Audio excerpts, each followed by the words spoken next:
Well, hello once again. This is Christian Cawley. You are listening to Kasterborous, and in a few moments you'll hear me chatting with James McLean.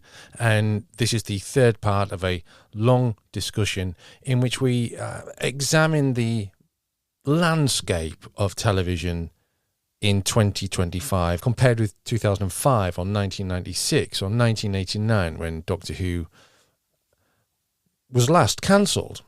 Obviously, I'm not saying it's being cancelled on this occasion, but then again, it wasn't officially cancelled on that occasion either.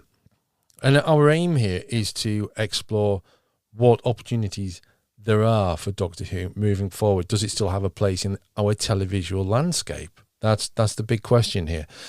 So, if you recall the last episode, we were discussing how long there is between seasons of long-running shows these days, and how maybe Doctor Who isn't an outlier in this regard, although it would seem to be enjoying a slightly longer break than some other shows. I mean, a key example of that is the gaps between series on House of the Dragon. For me, there was a series last year, there wasn't a series the year before that. There's no series this year, there's a series next year, and I think that's going to be the final series. And really, 3 series over 6 years, that's when you've got, I mean, you can also just go on Netflix or Disney Plus or whatever and watch procedurals, and they churn out like 26 episodes a year. Of things like, you know, I mean, it's not on anymore, Bones or Castle, or a show that is still on, NCIS. There's like 26 episodes a year of these shows. And it does make you... So there's been a shift in that, hasn't there? Because, I mean, NCIS is still on, but I think it's the only one that's really still like pumping them out of that sort of generation of shows. But in terms of fantasy and culty stuff and sci-fi, why do you think that is? Do you think that's down to the production demands? I assume it's because they still carry a strong broadcast. No, it's not a word that really works on the American model as much, but you know that they sit within broadcasting spaces. That's still the same framework. I guess that's why and the way that they distribute and are sold as packages, still that model still has value, but I can't see it lasting. I mean, I'm not sure. I wasn't aware how many of those are still doing the 22. 26. I think NCIS is, but it was shortened during the striking periods. I think they're trying to get it back to what it was. Given that was the model for virtually everything, whether it was drama, comedy, a series would be that. You think how many in the American market are still doing that? You know, it's very, very... Yeah, it's definitely strong. It's funny, you think of like Star Trek, you know, at one point was always like the 26, you know, Star Trek Next Generation was 7 seasons of like, you know, 20 odd episodes per season. And now Strange New World has been, it's just had its third, hasn't it? Its fourth is in, I think the third and fourth done back to back, has been given the fifth, but the fifth is 6 episodes. Wow.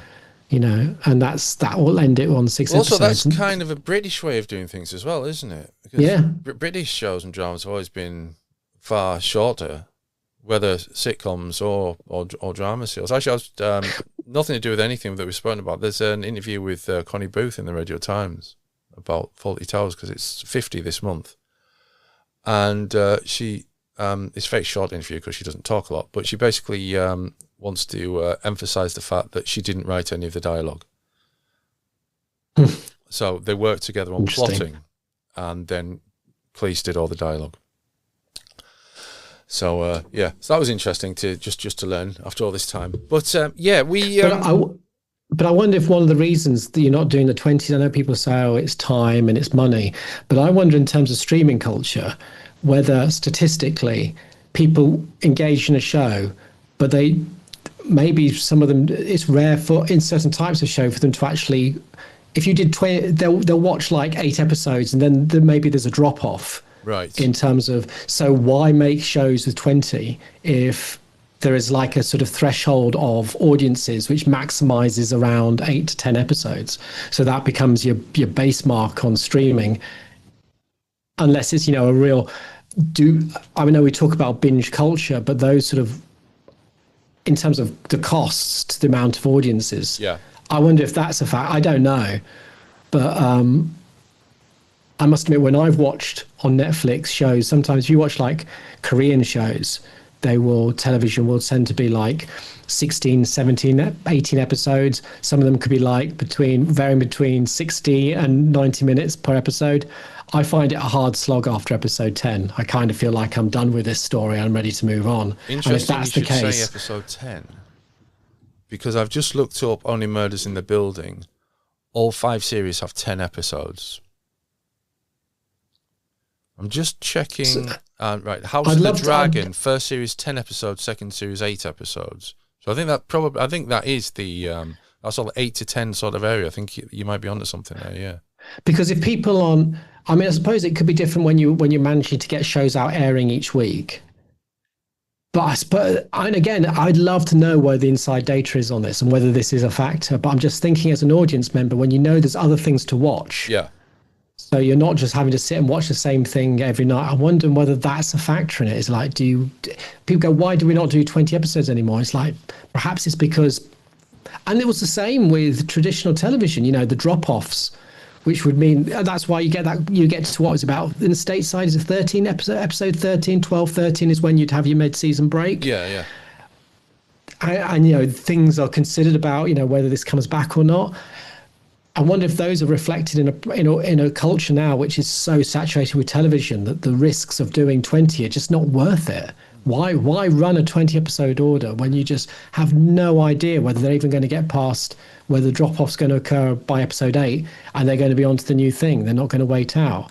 Yeah. And it's just not worth the cost. Well, winding back to 2005 when Doctor Who returned, that sort of mid-season break, it had like a mid-season relaunch, didn't it? It had a big episode, a sort of tentpole episode in the middle. So the first series was the Dalek episode. Second series was when they went out into the planets in space, the devil thing, the beast thing, Saint Pitt, and that big 2-parter in the middle, and those were 13 episodes long. Now, over time, Doctor Who has shrunk its season length. It's been kind of gradual, and it's probably followed the production demands and changes in the industry, etc. But it is now down to this point where it's... What was it? The last series was 10 episodes, was it? Or 12? Yeah, I think so, yeah. 10? Can't remember. It wasn't 12, I'm sure. No, I don't think it was as many as 12. So... And in the UK, I mean, when it was 13 seemed a lot of episodes in 2005. And then you looked at what America was doing, and you get 20, 24, 26 episodes a run. So it didn't seem quite as many. But there's always been this thing in the UK where seasons run a lot shorter. So, and this is why I mentioned 40 Towers earlier, because there's 2 series of 6 episodes. Sitcoms have always run to... I mean, I watch Modern Family quite regularly because it's good sitcoms, good characterization, it's good to learn from. I think there's 20 episodes per season or whatever, but they're all like 22 minutes long or whatever. So they come out quite regularly, but sitcoms quite hard to write. So there's a lot of effort goes into the production of these shows. And I mean, again, that goes back to our initial sort of gambit with this, which was the sort of long running things and seeing people change and develop through a long running thing. It's not on anymore.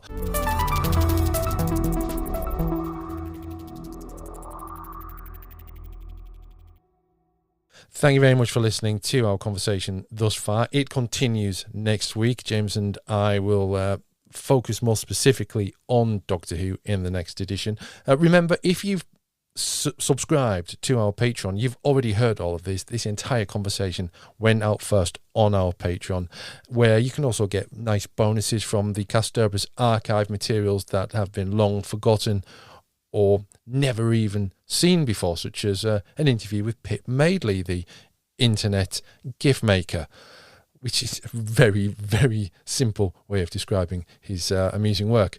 So, so head on over to our Patreon at, that's patreon.com/Kasterborous. And for regular articles, head to kasterborous.substack.com.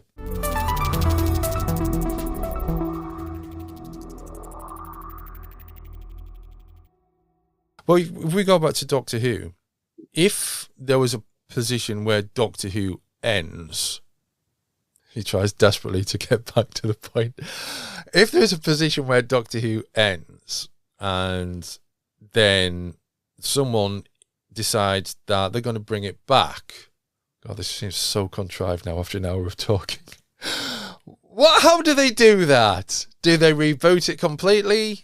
Do they think this is a brand new show? Let's take some basic elements and just continue. Do they completely ignore what's happened before and do all these other things that we've spoken about? Or how do these other things that we've spoken about, the influence of AI, the impact of AI in creative fields, the way that television is changing, and even if do we really need to call it television anymore?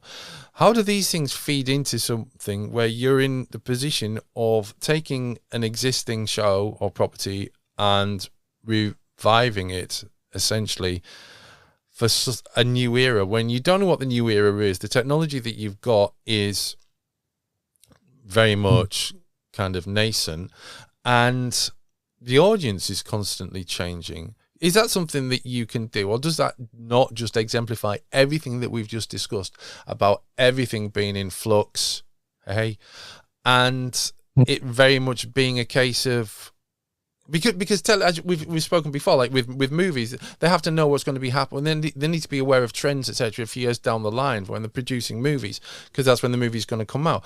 It's the same in some ways with music as well, although it's possibly a bit of a easier gamble with music.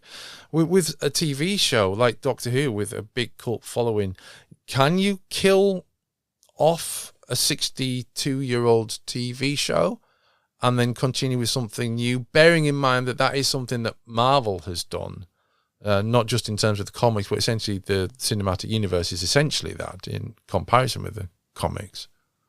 I'll stop talking. No, I think, I talk all the time, so it's good. But I suppose the thing that we've not talked about in the room, which we should have talked about, because I think it is an interesting indicator of what, in an ideal world, streamers want, is South Park. I mean, South Park's, I was not expecting that.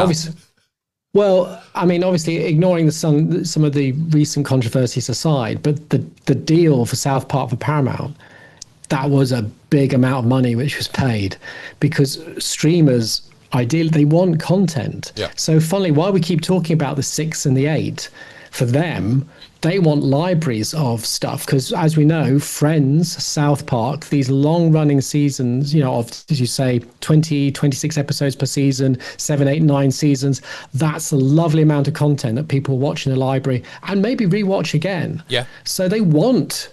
We say they don't, that we can't imagine there being a show going for 60 years. A streamer would love a long-going show that would last for 60 years of content. So there is that side to it, and which is why I think when we've talked about like Doctor Who and Disney and the idea about would they want the back catalogue, I think in the current market, if they felt that catalogue would be watched by a modern audience, then they would want, because you want this catalogue. We've seen it with Marvel. You talk about Marvel and DC, the way they've tried to in the last 5-7 years, connect older iterations. No Way Home with the Spider-Man, with the Flash, with the Batman, and trying to connect all these universes together to sort of expand their properties, in a sense, to make them bigger. And so it's a weird one. So with Doctor Who, I don't know. I'm at a stage now where I'd be quite excited for a reboot of Doctor Who. I love the idea, depending on how it was done. But I love the idea of just trying to start again now and just see what you would do differently and how that would work. I'd like to see a version of An Earthly Child, which wasn't exactly the same, but took that basic concept of, 2 or 3 people wandering into this crazy world with this person and just seeing how that works. Now, we've had soft reboots of that. Yeah. But I suppose as an audience, we always see it as we're never we're never truly, we're watching Pearl Mackie or Bill go into the TARDIS for the first time, not as a companion to them, but as a companion to the Doctor. We know what the TARDIS is. We know who this person is. We know what they've been doing of late.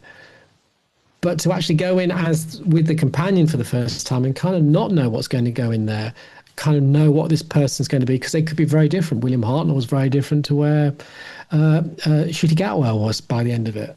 That could be exciting. And it's like with Star Trek when they did the Chris Pine films, and same with Discovery, and the same with Strange New Worlds. Part of the frustration for me is like you're trying to sandwich this into a world which already exists.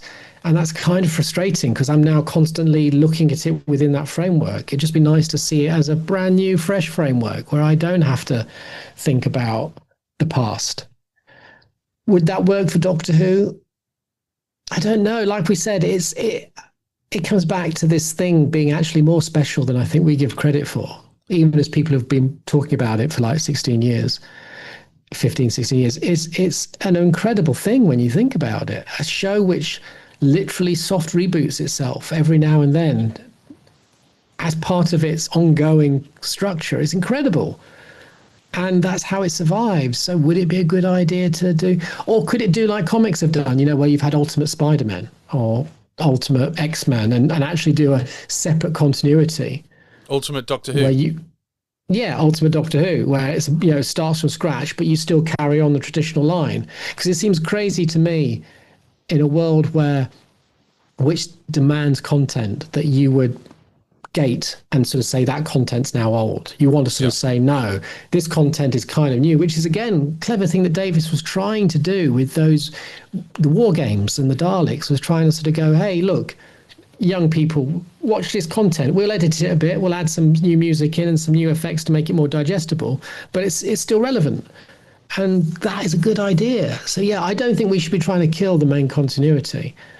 I think, but we could be doing separate things alongside. As you said at the very beginning, Nth Doctors, why not? Yeah. And exploring the world in a different way. Going back, what year is it? 2015? Going back 35 years. The Leakley Bible was brought to mind when you were saying that about redoing Unearthly Child. Which was a piece of show building by a chap called, I'm going to say Leakley because I've forgotten his name. This is the precursor to the Paul McGann TV movie, if you're unaware of this. And the Andrew Leakley created a show Bible for Philip Segal.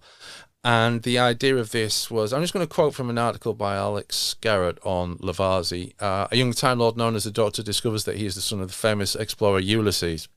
When his enemy, just go with it, when his enemy, the Master, becomes Lord President of Gallifrey, the Doctor takes off in his TARDIS to find his long-lost father, determined to restore peace to the universe. He is, just hold your nose for this bit, he is assisted on his travels by the spirit of Barusa, who lives in time crystals that power his machine. Now, the Bible goes on to list some adventures that were essentially, it says here, retellings of classic Doctor Who serials such as The Demons and Tons of Wang Chang and Shada, even.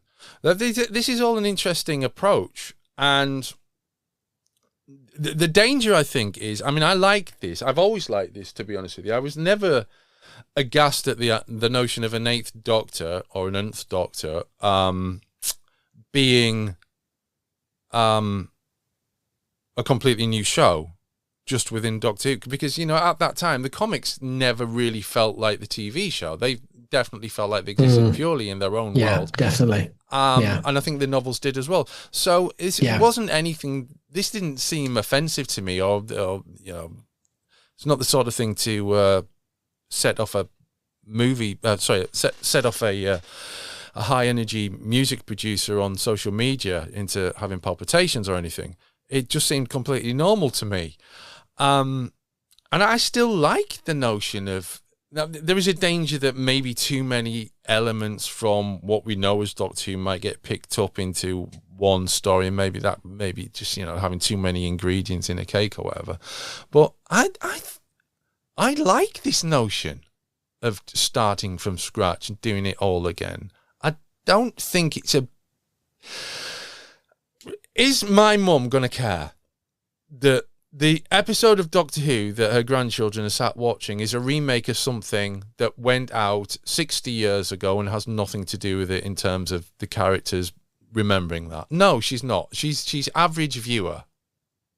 The only people we had that with Human Nature, didn't we? To some degree. Yeah. The only people who are going to care are Doctor Who fans and people who've watched the show for a long time, and they might not like the idea of restarting. But at the same time, because you're going to get to the point where, is there a reason to do this? Is it too, is there too much canon? Is it too heavy with the baggage, etc.? But then there's some creative reasons to do it. I mean, if you think about, let's go back to Batman again. Okay. For the sake of it, Frank Miller's Dark Knight Returns as a comic was a massive influence on the Tim Burton Batman movie. The Tim Burton Batman movie has massively influenced also the comics in the terms of how the Batman presents himself, the technology becoming greater impact, armor, and then that impacted on how the Graham Nolan films look.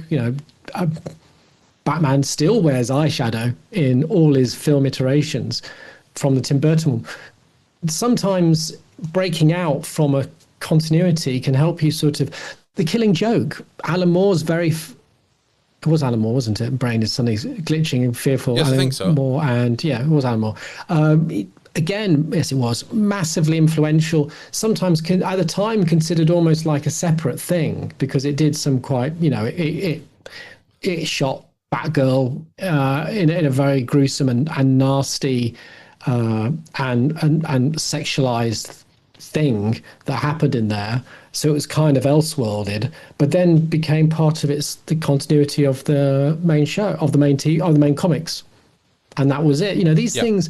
So sometimes having breakouts can be kind of good because it sort of steers. And I suppose the argument against them would be that Doctor Who kind of does this every now and then. It soft reboots to a point where it in itself is almost like a separate iteration of what's gone before. I think the issue I have with the Bible is, while some of it's fine, Ulysses was actually then used in the New Adventures books. That did become the Doctor's kind of father in one iteration or another. But I think sometimes what makes Doctor Who work as a show is not its internal show history, but it's it's kind of like an anthology series with a person that you enjoy in each serialized thing, which again is like most detective shows as well. It's the same sort of thing. Is each murder is different. You look at Father Brown, and we talked about this before, it drives me up the wall that it's perpetually in 1953, even though it's had multiple series now. The same like The Simpsons, same logic there. It stays. I think it's even had a New Year's Day. I'm sure it's still in 1953 in Father Brown. But the point being is that people don't care because they come to see a character they like do a similar sort of thing. Yeah. With another murder. The fact that this village has now had, how many murders in the space of 1953 is inconsequential. It's the canon level of it's not important. And I think that gets lost with Doctor Who. And I think it still does get lost with Doctor Who, that it should really be about, and I'm not saying this as some sort of purist, but I feel in terms of how it works for casual audiences, is that there's a new weird adventure which plays within a different genre. So it's fresh each week, but has the same person in there that you like leading the story. So you feel like you've got an in and something that you're going to come in and enjoy regardless of where it goes. Yeah. And I think that is where Doctor Who, in terms of keeping its longevity, exists. I think as soon as it becomes, as it has become ever since the Buffy model, sort of like a self-contained series, which is its own story in itself, with its characters going back and forth within a very rigid framework of narrative plot points and locations, it loses that thing of being a vehicle for a story of the week. It occasionally does it, but it gets lost in the fact that you need to know a lot more to enjoy it, even within that series. And that's how it tries to keep you in that series. It keeps you thinking, oh, there's something else coming up ahead which makes sense of something I've just seen before. But I think shows which kind of exist, like if we look at the detective genre, exist because they're detached from that you're going in to see a good, fun pseudo sci-fi thing, and then you move on to the next one next week, but you've got the same characters you love. That's where it is. It's how the Carry On films, which I loathe, but I have been working with someone to build to do some research around them. They existed kind of because they were like a troupe, weren't they? Different shows, different films, but people came because they liked the cast. They liked the ensemble troupe that would come and do the different parts. It was theatre. And I think, Doctor Who exists in that weird space, which it doesn't. It's almost been a little gentrified almost into the way that television is now, and it's lost. Perhaps that's what kept it going. But who knows? Without saying that, it's now been going almost as long as it was going before it was brought back. So who am I to say? And it's struggling now in the same way that it struggled back in 1988, 89. So who am I to say? Maybe this model does work. But I think for the listener, what we've been trying to say today is that I think there's a really interesting question of like, how would Doctor Who go if you did finish it now in this market, in this world with massive libraries, saturated content, shortened attention span, not because people are stupid, just because of what they watch is different to how we used to watch things. And also, how would you do it? And I don't know what the answer is, but like you, I kind of like the idea of seeing something brand new and fresh. That would be, that you can't. Maybe there are no Daleks in this new version. Maybe it is there's no links to the old one. You could just go fresh again. You don't need Daleks, do you? Daleks are based, this is a very long podcast at the moment, but Daleks are, 1960s post-war recovery bogeymen, aren't they? Essentially, we don't have that now. It would probably have Cybermen, and it would probably have shapeshifters or Zygons or something like that, purely because of how we've seen how they can be adapted. For contemporary commentary. But aside from you could even have Ice Warriors. I feel like this is another podcast in itself, because that whole idea of different cultures, some of them being quite militaristic, but still actually being cultures with their own values. And same like Sea Devils obviously have this, and Solarians have relevance. But Daleks now, and the sort of understanding of as you say, 20th century fascism and eugenics, it sits in a very different space now. And I don't think they you're right. They work in a way almost which is too good now. If we sort of say that social media has made everything very binary, that everything's very fixed, I believe this, you believe that, and there's no middle ground. I guess you could argue Daleks are the exemplification of that. There is no middle ground with them. They are binary. You're either them or you're not. So maybe they do work, but I don't know if they narratively work, as you say, as an enemy, more as an allegory, maybe. I don't know, but